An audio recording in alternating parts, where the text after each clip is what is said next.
इंडेवस study में आपका स्वागत है। और आज हम बात करने जा रहे हैं पश्चिमी घाट की। वेस्टर्न जो घाट है उसकी बात करेंगे।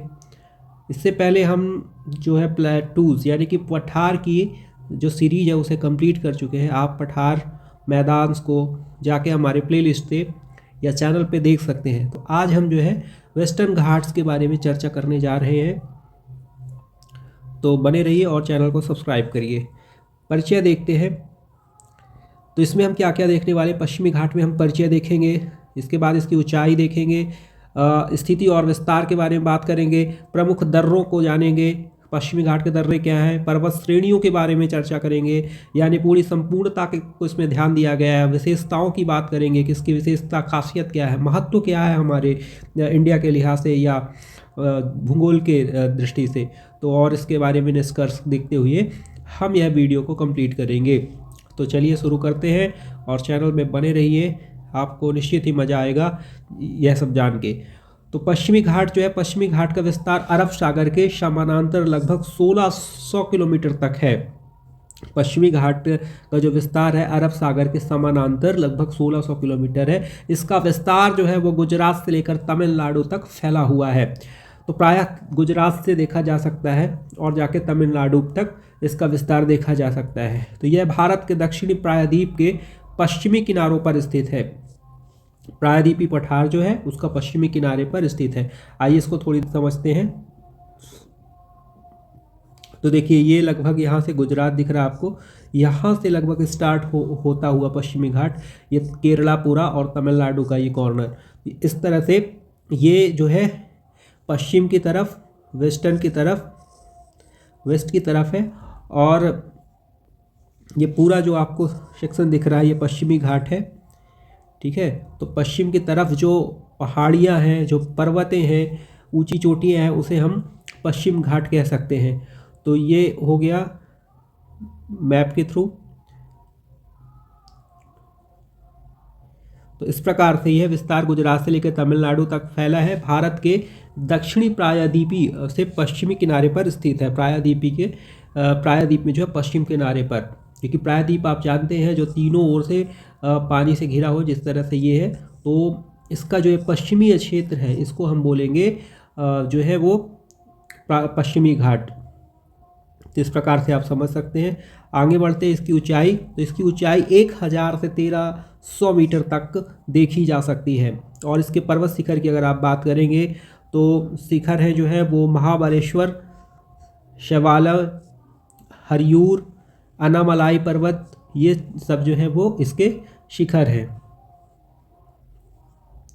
महाबलेश्वर, शिवालय, हरियूर, अनामलाई, ये सब चीज़ें आप देख सकते हैं। ये रहा पश्चिमी घाट।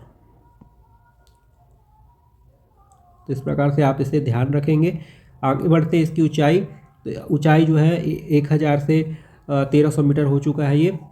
इसके बाद आगे देखते हैं। ये देखिए, ये इसमें मैप में इस तरह से कुछ पश्चिमी को आप यहाँ पे लोकेट कर पा रहेंगे। स्थिति और विस्तार की बात करें तो उत्तर में ताप्ती नदी है। इसके उत्तर में ताप्ती नदी से शुरू होकर दक्षिण में कन्याकुमारी तक फैला है। जैसे कि आप जानते हो, अमरकंटक से यानी सतपुड़ा श्रेणी से ताप्ती और नर्मदा निकलती है, भ्रंश घाटी और बहती हुई ताप्ती और नर्मदा समानांतर इस तरह से बहती हैं। तो उत्तर में यहाँ पे ऊपर हो गया, उत्तर में ताप्ती नदी हो गई और घाटी से शुरू होता है ये, जो कि आपने अभी पढ़ा है कि गुजरात से लेकर तमिलनाडु तक ये जाता है। और दक्षिण में जो है तमिलनाडु और केरल जो है वो केरल पे है। तो तमिलनाडु में ये जाके समाप्त होता है। तो यहाँ से शुरू होता है, जहाँ से लगभग हमारी ताप्ती नदी मध्य प्रदेश का के जो दक्षिणतम हिस्सा है वहाँ से निकलती है। जो है ये ताप्ती बैतूल से निकलते हुए गुजरात की तरफ जाती है। तो ताप्ती नदी के दक्षिण से कन्याकुमारी तक यानी तमिलनाडु तक यह विस्तार या स्थिति इसकी लोकेट की जा सकती है या देखी जा सकती है। इस प्रकार से पश्चिमी घाट जो है मुख्य रूप से महाराष्ट्र में आपको मुख्यतः देखने को मिलेगा और गोवा, कर्नाटक, केरल और तमिलनाडु से होकर गुजरता है। देखिए, जो गुजरात की बात है, गुजरात को टच करता है, गुजरात से शुरू होता है लेकिन गुजरात में है नहीं ये। लेकिन महाराष्ट्र से शुरू होता है। महाराष्ट्र एक बड़ा राज्य है, तो महाराष्ट्र मुख्यतः, उसके बाद गोवा, कर्नाटका, केरला, तमिलनाडु राज्यों से होकर यह गुजरता है। अगर इसको नक्शे पे देखें तो आप यहाँ से समझ लीजिए, जैसे ये है तो यहाँ गुजरात से लगभग चालू हो जाता है और गुजरात से होते हुए ये महाराष्ट्र का सेक्शन कंप्लीट करता है, देन गोवा की तरफ, फिर इसके बाद कर्नाटका, केरला और तमिलनाडु को नीचे दक्षिण में टच करता है या वहाँ पे है।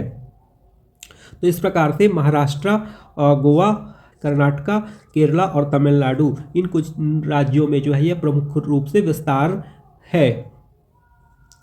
तो आपने यह देखा अभी कि इसकी स्थिति और लोकेशन किस प्रकार से है पश्चिमी घाट की, आप इसे उम्मीद है समझ गए होंगे। आगे बढ़ते हैं तो प्रमुख दर्रे की बात करें, पासेस की, तो प्रमुख दर्रों में पहला है इंपॉर्टेंट, ये बहुत ज़्यादा एग्जामों में पूछता है, वनडे एग्जामों पे, थाल घाट। थाल घाट या दर्रा, ये महाराष्ट्र में है, मुख्यतः ये महाराष्ट्र में है। और इसकी स्थिति रूट जो देखेंगे आप, मुंबई और पुणे, या मुंबई पुणे या मुंबई नासिक की तरफ ये देखा जा सकता है। इसके बाद है भोर घाट, ये भी महाराष्ट्र में है। ये दोनों को आप ये समझिए कि हर कई एग्जामों में, वनडे एग्जामों में लगातार पूछता है, क्योंकि पश्चिम के, अगर दक्षिण की तरफ आप जाएंगे तो जो पासेस हैं, जो दर्रे हैं, वो कम देखने को मिलते हैं, जिस तरह से हमको हिमालय में ज़्यादा दिखाई देते हैं। तो यहाँ पे जो थाल और भोर है ये महाराष्ट्र में है और इम्पॉर्टेंट भी हो जाता है। तो इस प्रकार से यह मुंबई पुणे की रूट पे है और ये मुंबई नासिक की रूट पे है। नासिक थाल जो है। इसके बाद चलते हैं तो पाल जो है वो केरल में है।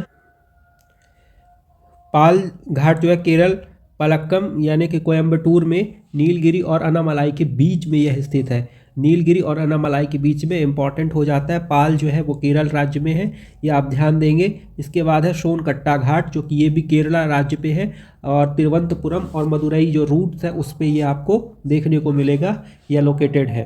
तो सोनकट्टा घाट हो गया केरला में, पाल जो है वो भी केरला में, और थाल और भोर महाराष्ट्र पे है। तो महाराष्ट्र और केरल को आप ध्यान रखेंगे तो यह याद हो जाएगा। आगे बढ़ते हैं, पर्वत श्रेणियाँ देखते हैं। नीलगिरी पर्वत श्रेणी वेरी इंपॉर्टेंट, उत्तर से दक्षिण की तरफ अगर चलें तो जो है नीलगिरी पहाड़ी, फिर अन्नामलाई की पहाड़ी पश्चिमी घाट में स्थित है, और कार्डनम पहाड़ी, ये तीनों पहाड़ियाँ मुख्य रूप से दक्षिण भारत की प्रमुख पहाड़ी और पश्चिमी घाट की प्रमुख पहाड़ियाँ हैं। नीलगिरी की पहाड़ी, अन्नामलाई पहाड़ी और कार्डनम पहाड़ियाँ जो है वो यहाँ पे स्थित है। इसकी विशेषता क्या, खासियत क्या है, तो पश्चिमी घाट जो है भारत के प्राचीन प्रायद्वीप का हिस्सा है। तो जो प्राचीन प्रायद्वीप है वो हिस्सा है यहाँ पे, जो पश्चिमी घाट है हमारा। यह अरब सागर के समानांतर चलता है, जिस प्रकार से अरब सागर वहाँ पे लगा है तो अरब सागर के समानांतर चलता है, और तट से लगभग 30 से 50 किलोमीटर के अंदर स्थित है। तो यह तट से लगभग 30 से 50 किलोमीटर के अंदर ही स्थित है।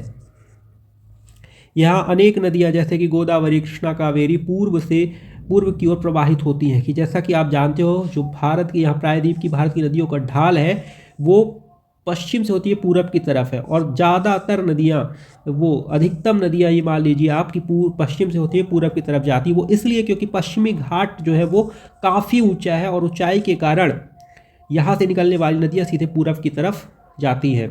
और जो प्रायद्वीप का भी है वो यहाँ से जो है उत्तर की तरफ से, वो थोड़ी पूर्व की तरफ ढलान ज़्यादा है, इस वजह से पूर्व की तरफ नदियाँ चलती हैं। तो गोदावरी, कृष्णा, कावेरी पूर्व की ओर प्रवाहित होती है नदियाँ। यह क्षेत्र जो है जैव विविधता से समृद्धित है, क्योंकि समृद्ध है ये जैव विविधता से, बायोडाइवर्सिटी से, क्योंकि यहाँ पे नीलगिरी पर्वत बायोडाइवर्सिटी क्षेत्र जो है वो है। यूनेस्को द्वारा इसे विश्व धरोहर स्थल घोषित किया गया है। जो पश्चिमी घाट है उसे विश्व धरोहर श्रेणी में भी रखा गया है, 2012 में शामिल किया है। पश्चिमी घाट को विश्व की सबसे जैव विविधता वाले क्षेत्र में से माना गया। वेरी इंपॉर्टेंट है दोस्तों, जो है विश्व में सबसे ज़्यादा जैव विविधता वाला क्षेत्र जो है हमारा पश्चिमी घाट के रूप में है। इस प्रकार से इसके इंपॉर्टेंस देखते हैं तो दक्षिणी पश्चिमी मानसून के वर्षा में जो है ये महत्वपूर्ण भूमिका निभाता है। आपको पता है ये प्रायद्वीप है, और दक्षिणी भारत की तरफ अगर आप जाएंगे तो जो आपको पता है कि केरल से जो होते हुए मानसून उठता है, तो यहाँ से तो आपके यहाँ जैसे ही आप केरल की तरफ या तमिलनाडु जाएंगे तो आपको पश्चिमी घाट ही मिलेगा। तो मानसून के लिए ये काफ़ी इम्पोर्टेंट हो जाता है। यहाँ की जो हरियाली है, झरने हैं, चाय बागान है, मसाले हैं, अन्य जीव अभ्यारण्य पर्यटकों के लिए इम्पॉर्टेंट हो जाते हैं, यानी पर्यटन की दृष्टि से भी वेरी इंपॉर्टेंट हो जाता है। देन इसके बाद जो मसाले हैं, हरियाली, चाय बागान वगैरह हैं, झरने, इन सब के लिए भी जो है पश्चिमी घाट मोस्ट इम्पॉर्टेंट यानी बहुत अच्छा हो जाता है। तो इस प्रकार से आप यहाँ पे देख सकते हैं निष्कर्ष क्या निकलता है। तो पश्चिमी घाट न केवल भारत की प्राकृतिक सुंदरता का प्रतीक है, बल्कि यह जलवायु, वनस्पति, जैव विविधता और कृषि पर गहरा प्रभाव डालने वाला पर्वत श्रृंखला है। तो आपने धीरे धीरे सब कुछ पढ़ लिया, जलवायु किस प्रकार से इफेक्ट करता है, वनस्पति, जैव विविधता और कृषि पर गहरा प्रभाव या इंपॉर्टेंट रखने वाला यह क्षेत्र है पश्चिमी घाट। तो इस प्रकार से आपने पश्चिमी घाट को समझा, देखा। इसमें आपको और भी कोई भी क्वेरी हो आप कमेंट करिए, और आपको यह कैसा लगा प्लीज़ ज़रूर अपनी राय बताएं। चैनल को सब्सक्राइब करें। धन्यवाद आप सभी का।